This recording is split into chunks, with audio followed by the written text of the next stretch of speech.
விவிஸ் கிச்சனுக்கு நான் உங்களை வரவேற்கிறேன். இன்றைக்கி நம்ம ரவா தோசை ரெசிபி பற்றி பார்க்க போகிறோம். வாங்க வீடியோக்குள்ளே போகலாம். இட்லி, தோசை, பூரி, சப்பாத்தி இதெல்லாம் தாண்டி நமக்கு வந்து ஒரு நல்ல சாய்ஸ் ஆஃப் டிஃபன் வேணும் அப்படின்னு நினைக்கும் போது ரொம்ப சிரமம் இல்லாமலும் கம்மியான டைமில், கம்மியான எனர்ஜியில், கம்மியான எஃபோர்ட்ஸில் ப்ளஸ் எல்லாருக்கும் பிடிச்ச மாதிரியான ஒரு டிஃபன் நம்ம வந்து யோசித்தோன்னா நம்ம மைண்டில் ஸ்பார்க் ஆகிற டிஃபன் வந்து இந்த ரவா தோசை ரெசிபி தான். நான் இன்றைக்கி வந்து ஒரு simple style rava dosa recipe தான் உங்கள் கூட ஷேர் பண்ணிக்க போகிறேன். நீங்களும் இதை வந்துட்டு செஞ்சு பாருங்கள். கமெண்ட்டில் சொல்லுங்கள் உங்களுக்கு எப்படி வந்ததுன்னு. வாங்க வீடியோக்குள்ளே போகலாம். நீங்கள் இன்னும் நம்ம சேனலை சப்ஸ்கிரைப் பண்ணலாம், சப்ஸ்கிரைப் பண்ணிக்கோங்க. நோட்டிஃபிகேஷனில் ஆல் அப்படின்ற பட்டனை ப்ரெஸ் பண்ணிக்கோங்க. ஃப்ரெண்ட்ஸ் ஃபேமிலி கூட இந்த வீடியோ ஷேர் பண்ணுங்கள். உங்களுக்கு வேறு எந்த மாதிரி வீடியோ வேணும்னு கமெண்ட்டில் சொல்லுங்கள். ரொம்ப ரொம்ப முக்கியமாக எண்டு வரைக்கும் ஸ்கிப் பண்ணாமல் பாருங்கள். அப்போ தான் நான் சொல்லக்கூடிய சீக்ரெட் டிப்ஸ் உங்களுக்கு ரீச் ஆகும். தேவையான பொருட்கள்: 2 கப் கோதுமை மாவு, 1/2 கப் ரவா, 1/2 கப் அரிசி மாவு. நான் இன்றைக்கி இந்த சிம்பிள் ரவா தோசை இதை இன்க்ரீடியன்ட்ஸ் வச்சு தான் செய்ய போகிறேன். நான் மைதாவை வந்து யூஸ்வலாக வந்து ரெஸ்ட்ரிக்ட் பண்ணுவேன். ஏன்னா அது குழந்தைங்களுக்கு வந்து அவ்வளோ ஹெல்தி கிடையாது, யாருக்குமே ஹெல்தி கிடையாது. யூஸ்வலாகவே நமக்கு வந்து ப்ரெட்டு அந்த மாதிரி பேக்கரி ஐட்டம்லாம் ஏற்கனவே வந்து மைதா வந்து அந்த ஃபார்மில் உள்ளே போயிட்டு தான் இருக்குது. அது இல்லாமல் ரேரா, பரோட்டா அதெல்லாமும் உள்ளே போயிட்டு தான் இருக்குது. அதனால் நான் மைதாவை ஸ்கிப் பண்ணிக்கிட்டேன். நீங்கள் வேணும்னா ஆட் பண்ணிக்கோங்க. நீங்கள் ஸ்க்ரீனில் பார்க்குற மாதிரி லம்ஸ் இல்லாமல் 6 மெஷர் ஆஃப் வாட்டரை நீங்கள் வந்து இதில் ஊற்றி கரைச்சி வச்சுடுங்க. உங்களுக்கு டைம் இருந்ததுன்னா ஒரு 10 to 15 மினிட்ஸ் அப்படியே செட் பண்ணிவிடுங்க. அதுக்கப்புறம் எடுத்து நம்ம தோசை போட்டுக்கலாம். ஏன்னா ரவா வந்து கொஞ்சம் நல்லா பல்ஜாகி வரும், அதனால தான் அந்த டைமு. ஓகேங்களா? எனக்கு இப்போ ஒரு 15 மினிட்ஸ்க்கு மேலே ஆகிடுச்சு. அதனால் நான் வந்து என்ன பண்ண போகிறேன்னா அது தாளிப்பு ரெடி பண்ண போகிறேன். அதுக்கு வந்து நான் ஒரு தாளிப்பு பேன் எடுத்துகிட்டு ஹீட் பண்ணிகிட்ருக்கேன். பேன் ஹீட் ஆன அப்புறம் நல்ல தாராளமாக 1 டேபிள் ஸ்பூன் அளவுக்கு கடலெண்ணெய் ஊற்றி குக் பண்ணணும்.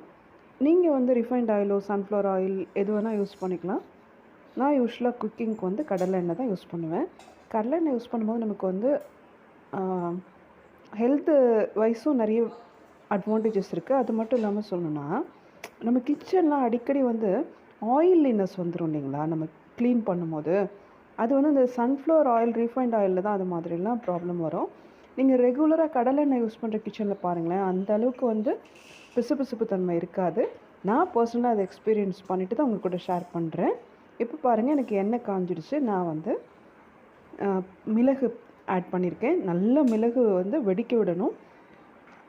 பட் சிம் பண்ணி வச்சுக்கோங்க, காந்தவும் கூடாது. 10 மிளகு போட்டு சமைச்சா பகையன் வீட்டில் கூட போய் சாப்பிட்லாம் அப்படின்னு நம்ம ஊரில் ஒரு பழமொழி இருக்குது. அதனால் இந்த ஃபார்மில் தான் நம்ம குழந்தைங்களுக்கு அதெல்லாம் கொடுக்க முடியும். ஸோ மிளகு நல்லா பொரிஞ்சு சத்தம் கேட்டதுக்கப்புறம் ஜீரகம் இருக்குது இல்லைங்களா, அது நல்லா நிறையவே சேர்த்துக்கோங்க. ஏன்னா கோதுமை யூஸ் பண்ணும்போது டைஜஷன் வந்து கொஞ்சம் டஃப்பாக இருக்கும் இல்லைங்களா, இட்லி தோசை அளவு இல்லாமல். அந்த இன்டைஜஷனை வந்து இந்த ஜீரகம் இன்டியூஸ் பண்ணும். அதனால தான் நான் இன்றைக்கி இது 2 தான் சேர்த்துருக்கேன். நீங்கள் வந்து இது கூட வந்து மெலிசா சாப் பண்ண ஆனியன், கருவேப்பிலை அந்த மாதிரி நீங்கள் உங்கள் டேஸ்ட்டுக்கு எது வேணாலும் அதிகமாக சேர்த்துக்கலாம். ஓகேங்களா? இப்போ பாருங்கள், நான் வந்து கரைச்சி வச்சுருக்கிற நம்மளுடைய அந்த ரவா தோசை பேட்டரில் வந்துட்டு இந்த ஹீட்டான தாளிச்ச ஆயிலை கொட்டிட்டேன். இப்போ நம்ம தோசைக்கல் போட்டுடலாம். தோசை பேன் போட்டதும் இம்மீடியட்டாக இதை எடுத்து ஊற்றிடாதீங்க. நல்லா ஹீட் பண்ணிவிடுங்க பேனை, அதுக்கப்புறம் ஊற்றுங்க. அப்போ தான் வந்துட்டு இது வந்து நல்லா வரும். யூஸ்வலாக வந்துட்டு நார்மல் தோசாவுக்கு ஒரு பேனும், கோதுமை இல்லை சப்பாத்திக்கெலாம் ஒரு தனி பேனும் யூஸ் பண்ணால் நல்லது. சப்பாத்தி போட்ட பேனில் தோசை வந்து கொஞ்சம் சரியாக வராது பாருங்களேன் அடுத்த நாள். இது ஒரு சீக்ரெட் டிப். இது உங்களுக்கு யூஸ்ஃபுல்லாக இருக்கும் அப்படின்னு நான் நம்புகிறேன். இதை பற்றின உங்களோட ஃபீட்பேக்கை கமெண்ட்டில் சொல்லுங்கள். நீங்கள் இன்னும் நம்ம சேனலை சப்ஸ்கிரைப் பண்ணலாம், சப்ஸ்கிரைப் பண்ணிக்கோங்க. இதுக்கு என்ன சைட் டிஷ் நல்லாயிருக்கும்னு பார்த்தோன்னா பூண்டு சட்னி, கார சட்னி, தக்காளி சட்னி, அதுக்கப்புறம் தேங்காய் சட்னி ரொம்ப சூப்பராக இருக்கும். இது எல்லாமே நல்லா செட் ஆகும். உங்களுக்கு எந்த மாதிரி டேஸ்ட்டில் வேணுமோ அது மாதிரி நீங்கள் சைட் டிஷ் வந்து காம்போ வச்சுக்கலாம். இல்லை ரொம்ப சிம்பிளாக பொடியோடு வச்சா கூட இந்த தோசை நல்லா தான் இருக்கும். இது ஒரு ஹோட்டல் ஸ்டைலில் நம்ம இன்றைக்கி பண்ணிகிட்ருக்கோம். நீங்கள் கொஞ்சமாக வந்துட்டு பெரிய வெங்காயத்தை மெலிசாக பொடி பண்ணி அதில் போட்டுக்கிட்டிங்கன்னா கூட நல்லா தான் இருக்கும். இப்போ பாருங்கள், நான் நல்லா வந்து தோசை டவா ஹீட் ஆனதுக்கப்புறம் மாவு சேர்த்துட்டேன். இது வந்து நம்ம யூஷுவல் தோசை, ஒயிட் தோசை போடுற மாதிரி நடுவில் மாவு ஊற்றி சுற்றி வந்து ஸ்ப்ரெட் பண்ண முடியாது. சுற்றி வந்து சைடில் இருந்து தான் நம்ம இதை வந்துட்டு ஊற்ற முடியும்.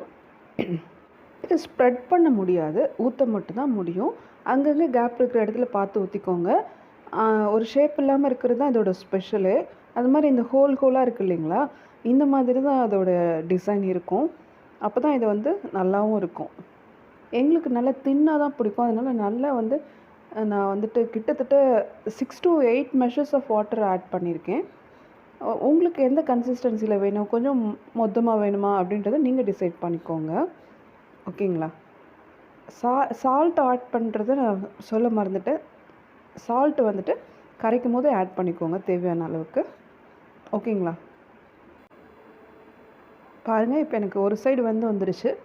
சில பேருக்கு சிங்கிள் சைடில் எடுத்து சர்வ் பண்ணால் கூட பிடிக்கும். பட் நான் எங்கள் வீட்டில் யூஸ்வலாக வந்து இந்த தோசையை வந்து டபுள் சைடு தான் சர்வ் பண்ணுவோம். உங்களுக்கு எப்படி டேஸ்ட்டு பிடிச்சிருக்கோ அப்படி ஒரு தடவை ட்ரை பண்ணி பார்த்துட்டு நீங்கள் வந்துட்டு ஃபர்தராக கண்டினியூ பண்ணிக்கோங்க. இது வந்து ரவா தோசை, கோதுமை தோசை, இன்ஸ்டன்ட் தோசை, கிறிஸ்பி தோசை அப்படின்னு நிறைய பேர் வச்சு நம்ம இதை சொல்லலாம். எல்லாமே வந்து சேம் டிஷ் தான். இது நம்ம டயட் தோசை மாதிரி ஆயில் இல்லாமல் குக் பண்ண முடியாது. அது மாதிரி இதுக்கு குழந்தைங்களுக்கெல்லாம் கொடுக்கணுன்னா கீ சேர்த்துக்கலாம். இல்லை வந்து இன்னும் சூப்பர் ஐடியா வந்து என்னென்னு கேட்டிங்கன்னா, பட்டர் கொஞ்சமாக வந்துட்டு ஃப்ரெஷ் பட்டர் எடுத்து சால்ட் ஃப்ரீ பட்டர் இருக்குது இல்லைங்களா, அதை லைட்டாக வந்து சேர்த்துக்கலாம். அது ஒரு வேறு லெவல் டேஸ்ட் இருக்கும். அதை ட்ரை பண்ணி பார்த்துட்டு உங்கள் வீட்டில் குட்டீஸ் என்ன சொன்னாங்கன்னு எனக்கு கமெண்ட் பண்ணுங்கள். இது ஒரு சீக்ரெட் டிப்பு. ஓகேங்களா. அது மாதிரி நம்ம இதை வாட்டர் ஆட் பண்ணும்போது லம்ஸ் ஃபார்ம் ஆகாமல் நல்லா கரைச்சிக்கணும். இது ரொம்ப ரொம்ப முக்கியமான டிப் இது. போருங்க, எனக்கு நல்லா வந்துட்டு டார்க் கலரில், ப்ரௌன் கலரில் வந்திருக்கு. அதுக்கப்புறம் தான் நான் திருப்பியிருக்கேன். இது நல்லா டீப் ஹீட் ஆனால் தான் இந்த தோசையோட டேஸ்ட்டை வந்து நல்லாயிருக்கும். இல்லைன்னா ஒரு மாதிரி குழ ஃபீல் வந்துடும். ஆனால் நம்ம அரிசி மாவு சேர்த்துருக்கோம் இல்லைங்களா, அதனால் நமக்கு வந்து ரொம்ப குழப்பெல்லாம் இருக்காது. நல்ல கிறிஸ்பியாக தான் இருக்கும். ரவாவும் சேர்த்துருக்கோம், அரிசியும் சேர்த்துருக்கோம், ரொம்ப கிறிஸ்பியாக இருக்கும். அதுவும் இந்த ஜீரகம், இந்த மிளகு ப்ளஸ் இந்த ஆயில், இந்த கிறிஸ்பினஸ்ஸு சூப்பராக இருக்கும் பாருங்களேன். ஒரு பிகினர்ஸ் கூட ட்ரை பண்ணக்கூடிய ஒரு சிம்பிள் பிரேக்ஃபாஸ்ட் ரெடி. ட்ரை பண்ணி பார்த்துட்டு எனக்கு கமெண்ட் பண்ணுங்கள். தேங்க்ஸ் ஃபார் வாட்சிங். Stay tuned.